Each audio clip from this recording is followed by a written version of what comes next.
All right, so I'm Joel Harvey with Conversion Sciences, And I'm Brian Massey with Conversion Science. and we're coming to you from the same room yet separately. So this is an adventure. We're just figuring this out.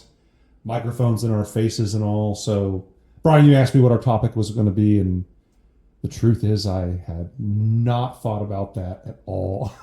This is going to be completely off the The cuff. drive over here. But I think here's the thing. I think for this to be fun and ultimately for the one or two people that are going to be watching this, entertaining is maybe we need to be a little bit less restricted, right? We can be a little bit more. I don't know if punk rock is the term, but like these things should meander wherever they're going to meander. I think. I hate it so much, and that's why we work well together.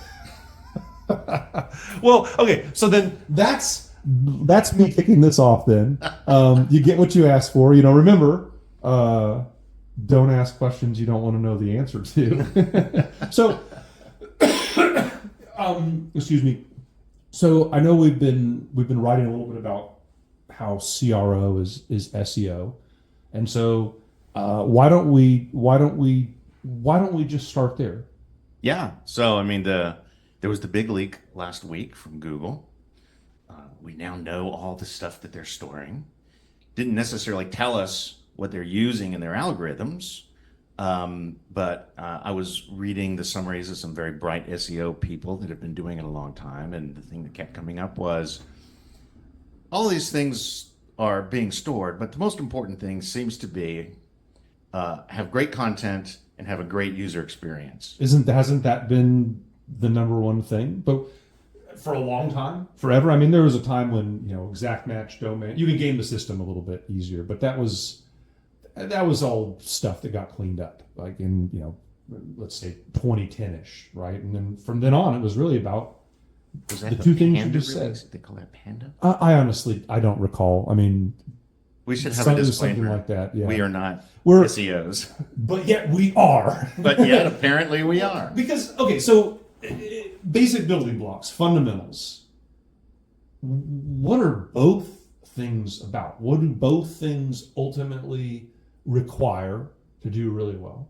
Like you have to have something you can offer, whether it's content, a product, a service, some combination of those three things, maybe something else, wrapped into an offer, and that has to match something that people need, something they want, a problem they're trying to solve, right?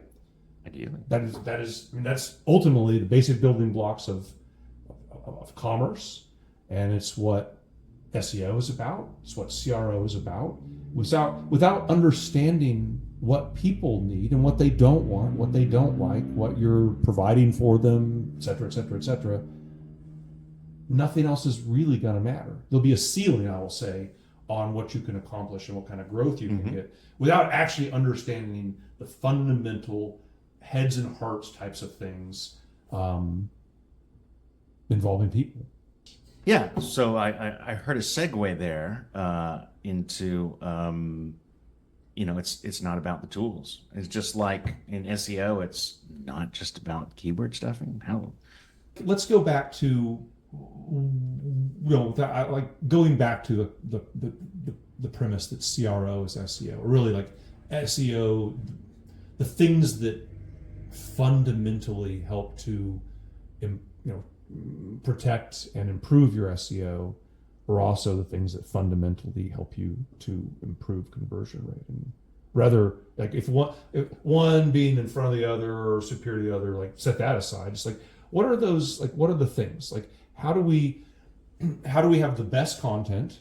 What does that mean? Mm-hmm. And how do we have a great user experience? What does that mean? Mm-hmm. Those are two, talking about fundamentals, those are two really interesting fundamental questions. Yeah. So what are the strategies that I've heard? So there is looking specifically at great content. Recently, Ann Hanley just had a nice newsletter on be yourself, be your brand, talk the way you talk. In our SEO work, we worked with an agency, and they went out and found the sites that were ranking for the keywords that we want to rank for, and did a differential and said, okay, you need to either create or modify your content so it covers all of these topics. Like whenever I hear that, I hear two things that it's not that they can't be harmonious, but they're kind of like very different. Just be yourself and let it put it all out there, and like that's going to work out for you the best, versus like boil it down to the number, like the keyword density and the specific number of keywords. Exactly. And how many, everybody, I think we could go on, but we don't need to. So how do you reconcile those two things? So back in the day when we started, I was blogging starting in around 2006 around conversion optimization after it was laid out for me by the Eisenberg brothers on a plate. And I wrote whatever I wanted. I wrote at the frequency that ideas came to me, and I really enjoyed it. I did it for a good 4 years. And then the industry started to grow. The tools for A/B testing came around. Mm-hmm. You and I joined up as partners. And so we became really more of an experimentation agency rather than a consulting company. And we also, in 2013, hired our first SEO. And I was given specific outlines and things to do. And the content stopped being fun. Yeah, I mean, at the risk of getting really esoteric really fast, which is kind of what we did. Yeah, I mean, everything is based on energy, scientifically and metaphysically, if you wanted to kind of go there. Okay, let's go there. Okay. And I think the content, if you're writing, I mean, the argument for, one of my arguments for writing like with your own voice is that has energy, that has passion. Like you said, like the content was fun, and then whenever you were writing for parameters to feed an SEO algorithm, it wasn't fun. And I think there's probably psychological models that could explain that, right? The pressure of like having to do this thing this specific way is more difficult than just letting something flow, letting the energy of something kind of like come out in your voice or its own voice, whatever. And I think musicians will talk about that. Athletes will talk about that. A lot of peak performers will actually talk about that. And I think in the context of this, it's interesting. I think you can't talk about CRO and SEO without also zooming out and saying SEO is like generally for most of, we look at dozens of analytics every month, and obviously we've worked with hundreds and hundreds of partners or clients over the years, and so we have a pretty good feel of like, broad brushstrokes. Nice humble brag, by the way. Well, I'm being really humble. I probably could have pumped those numbers up a little bit. But the point I wanted to make is like there's generally broad brushstrokes. There's like, most sites kind of follow this pattern of desktop versus mobile traffic, channel distribution, that sort of thing. And for 90% of the businesses we've ever looked at, SEO is just one component of the traffic of the business, and not just the traffic, because that's a kind of a distorted lens, but the transactions and the revenue. Maybe 25% would be a number, like from a channel perspective, that I would say on average maybe you're looking, and it's a terrible thing to do because every business is so different. It's not the only thing, right? So if you're letting SEO lead it completely, that is the tail wagging the dog, right? So back to the voice. What is more likely to make a user want to engage with you? A voice that obviously has passion and personality and authenticity behind it, or a voice that's just filling in the blanks, kind of like those word games you might have played with kids on a road trip back in the day or something. Just ultimately filling in the blanks. And it's not really doing that, because writing that kind of content is hard. Writing any content is hard. But if it feels that way to the writer, then it's going to kind of feel blocky and robotic. It's going to come across that way. And then even if you do rank number one for that position, people aren't going to, for that keyword, people are going to be less enthusiastic about engaging with you, So it's, on the other hand, like, even if SEO only represents 25% of your business, 25% the last time I checked is a lot. if if somebody said, hey, can I take away 25% of your business to us today, we'd be like, without any hesitation, absolutely not. That is a big haircut. Like, I don't think so, right? So it's not insignificant, and it's something you need to get right. And like any other traffic channel, it feeds the rest of things, right? It's going to result in more direct traffic and more email subscriptions and more email traffic and maybe even more branded pay-per-click traffic, more Facebook traffic, whatever. Like, it's all so interconnected. So let me play devil's advocate with that. Pretty easy to do when you're a small business. Usually it's going to be someone who's running marketing. It's going to be their voice and what they think the audience wants. And if they're in marketing, they know the client pretty well. Larger business where the brand is dictated by committee and any one person who's, you have different people writing ads, you have different people writing internal content. It's kind of difficult to adopt the brand voice. So I don't know how you mediate that. One of the things that we have been I think it's difficult for everybody, by the way. I think if you're playing devil's advocate with me on that it's like it's easy to do that, then we're actually on the same side, because it's not easy. It's hard, but that's what you have to do, right? Yeah. I mean, and it also is easier to just let something flow that feels right, rather than feel like you're following somebody else's instructions. Yeah. But you're absolutely right. Yeah, and I think the channel matters because I've always used the email that I do weekly to just be kind of brief, snarky, hit on a point, maybe tease some new content that we have on the site, but that's really my voice. Yeah. And it's kind of a delight to write. It's your voice. It's what the people on the list expect and presumably want. And so those two things are good. And if it's a delight to write, then you're checking all the boxes. I think, the way I think about it is it's not like you shouldn't be influenced by the data ever. You should always at least be influenced and informed by the data. Mm-hmm.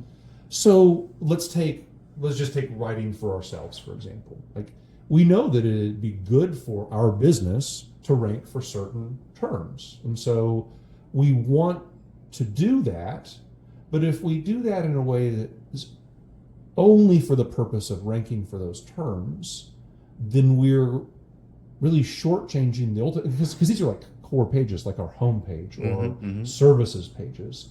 We do that, again, it's the tail wagging the dog. It's like we're doing that to get a little bit more traffic while potentially sub-optimizing that page for all the people that come there, regardless of traffic channel, that are like, they're working their way down the bottom of the intent funnel to like, I need to talk to somebody if they're on a conversion optimization agency services page.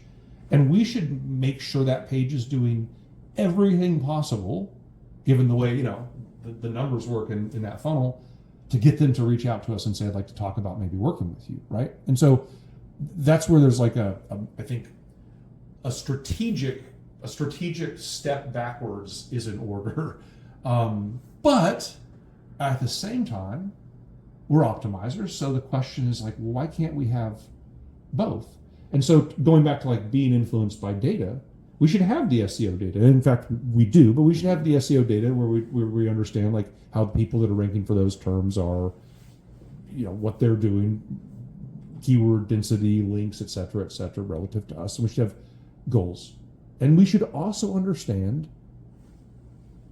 what the people are interested in, right? Who are our personas? What qualitative data do we have? What have we learned recently? What have we learned in the past from customers and prospects about what they liked about our offer, how we compare, et cetera, et cetera, et cetera. Mm-hmm. And I think it's important to have kind of like a working understanding of both those things while we're writing content or making any decision about our business. But it shouldn't be, I'll rephrase it and say, that's very different from it being totally prescriptive, right? So the idea is you can have that, a kind of a working model of those things we're trying to accomplish and what the people that we're trying to, get, like, align with in order to accomplish those things want, you can have like a working model of those things in your head, but then go about your business and let it flow out. And you know the subject, you know the customers, you know the data, and it all kind of just gets mixed together. And what comes out is going to be something that ultimately needs to have our voice, number one, and be compelling to the customers, the potential customers, and our readers, number two. And number three, if we can really pull it off, will also help us rank. But then there's also the effect of, if people don't like the content, no matter what you've done from the keyword perspective and the link perspective, it probably isn't going to work anyway, because other people aren't going to be talking about it, and the right people aren't going to be talking about it, and the right people aren't going to be linking to it in the right ways. Still has to be compelling. How are you compelling to people? You understand what people need, and then you give it to them. Yeah. Not in a disingenuous way, of course. As long as Google brings them. So I think I'm hearing you come down squarely on it depends, and it always depends. So nothing wrong with that. It's a stew. It's a mix. It's a gumbo. It's a quilt. It's like, it's not a black and white thing, I don't think. Yeah, I think I'm coming down more on the right in your voice side of things, but that might just be my own biases kicking in. If you had to choose, I would too. Yeah. I mean, I really do believe that, of course, it doesn't matter if you have no traffic, but I think ultimately uniqueness is important, and uniqueness comes from within. It's each of our voices. Everybody has that capability. Of course, writing scares the hell out of most people, but if they could get past that fear, everybody kind of has their own voice that they would write in, or that they do write in, their own voice that they speak in. And that's ultimately what we're interested in. Back to people. That's what draws us to people.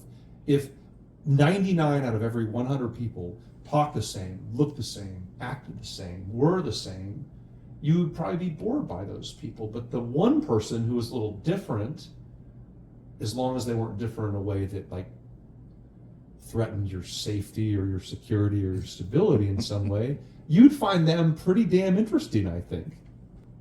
I think so. So let's assume that we've got great content that communicates our brand and that also meets those technical requirements of SEO, and put it in the context of arriving on the page, and an e-commerce page, like boom, pop up, 10% off if you give us your email address. And it's important because it enables the abandoned cart scenarios. You got their email. If they abandon their cart, you can remind them to come back and buy. So it makes sense. But, even on our site, we're not an e-commerce site, but we have these great resources and things, and we have pop-ups that show up. On certain pages, we've got exit intent overlays. Yep. And so getting to the UX side of things, I think most people think that a competent designer is UX. What do you think the difference is between a web designer and a UX designer? Because if you go on LinkedIn, there's I have no idea. Truthfully, I get asked questions like this a lot, like in the course of sales calls and other things. And like, it astonishes me how little I actually know about stuff. But I know what I'm doing. But the difference is I don't know. Like, I don't have to care, because ultimately it's all about delivering what the users, the visitors need. Like, you call it whatever you want, right? I see things like UXO and CXO, and somebody runs an ad that says like CRO is so 2019, CXO is the new whatever. It's like, okay, man, you got us. Like, they're just titles all for the same damn thing, I think, and like maybe different tactical ways you go about addressing it. So like a UX designer, that's design, so there's like a tactical element of like we're creating or recreating or improving something. And I don't know, like, you tell me, what is it? I think that the difference is probably an increase in salary if you're willing to put UX on there. But I also think that if you're going to claim to be a user experience designer, then that implies that you're doing customer research. Or somebody's giving it to you. That Somebody's yes. preparing a brief with all that stuff. That you're following up and seeing what the performance is of all your designs. And, you know, if you come up with something that was recommended by the UX literature, but it didn't work for your audience, you find You out. accept that. Yeah, it's not all like biblical and like irrefutable. Yeah. And so you got to be flexible. I think the answer is in the term user experience. As you said, user, that implies you should understand the user, the person, or the collection of individual people that are all interacting with you in parallel, but they're all people. All people. And then experience, which in my view is kind of like the totality of basically everything that you do that can make people feel something or do something. Experience.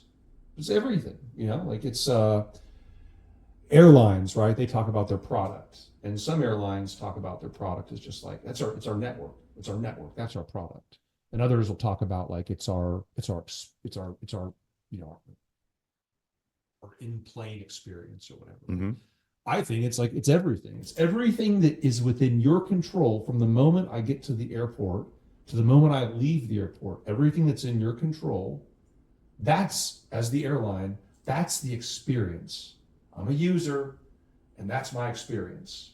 And you can't just pick and choose and say like, oh, it's once you get on the plane, that's our product. It's the network map. Who cares what the plane is like? It's like people just buy it because they can fly from El Paso to Dallas and then anywhere in the world. Like it's so dumb for like as far as I'm concerned to peel things. Nothing exists in a vacuum. Nothing exists without its own context. So experience is like a holistic thing.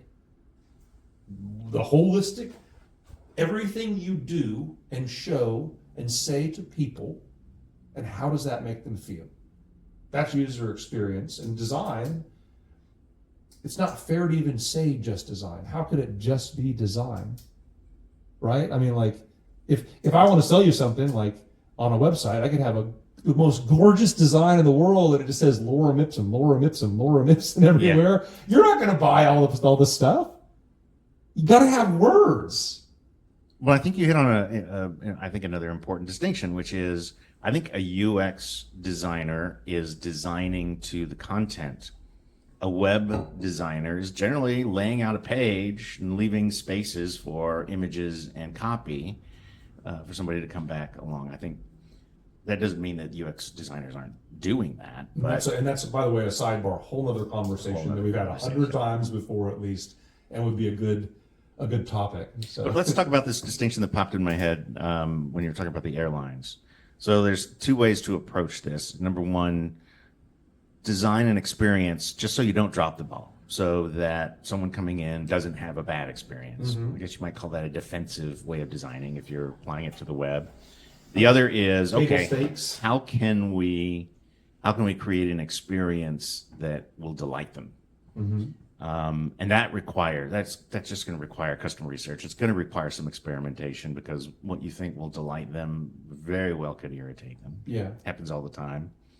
I think most people are pretty happy with what you call table stakes, the defensive. Just don't drop the ball with the web page. It's where you start, right? When we do an audit, what is some of the most valuable stuff we deliver are the fixes. Hey, this stuff is broken in your experience, mm-hmm. or it's sub-optimized such that it might as well be broken.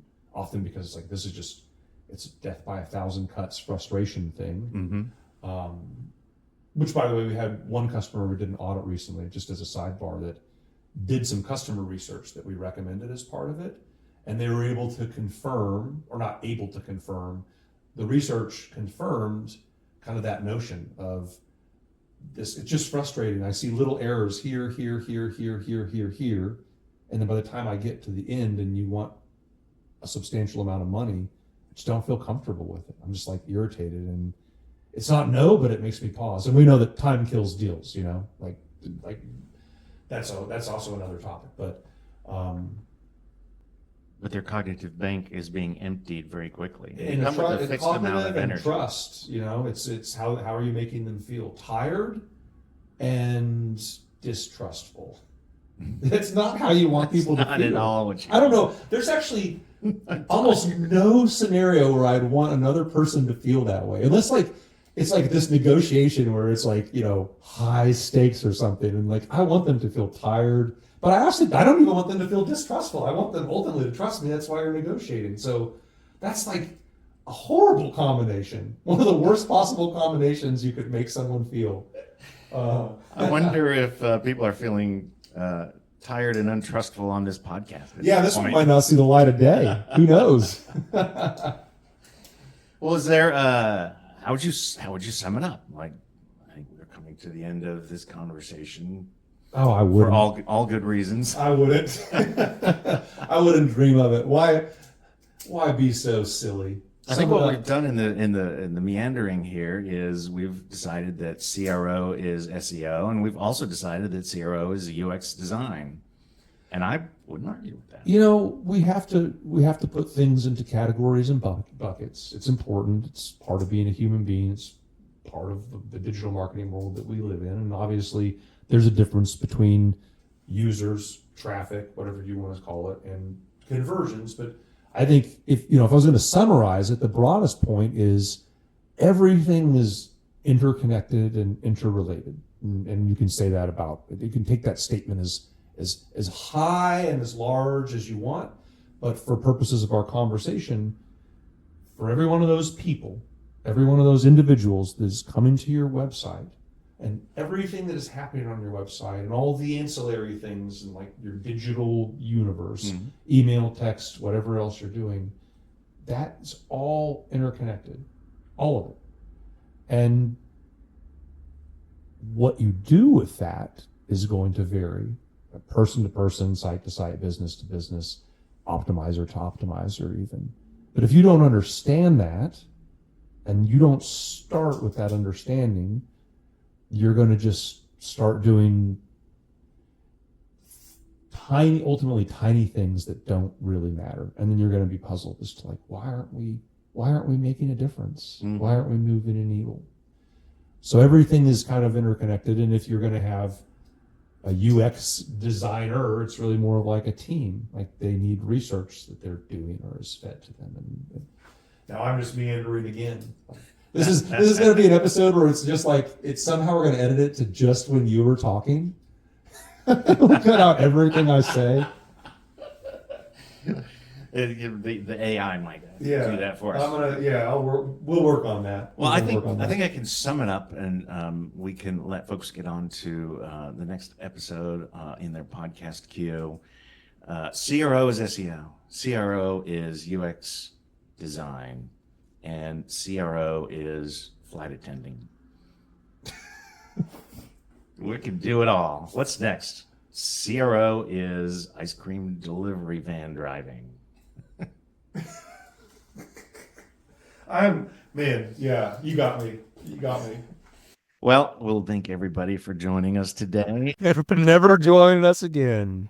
And there will be more episodes, so we just wanted to warn you about that. Don't start thinking about this after you're gone, because you could become curious enough to watch the next one. Don't do it.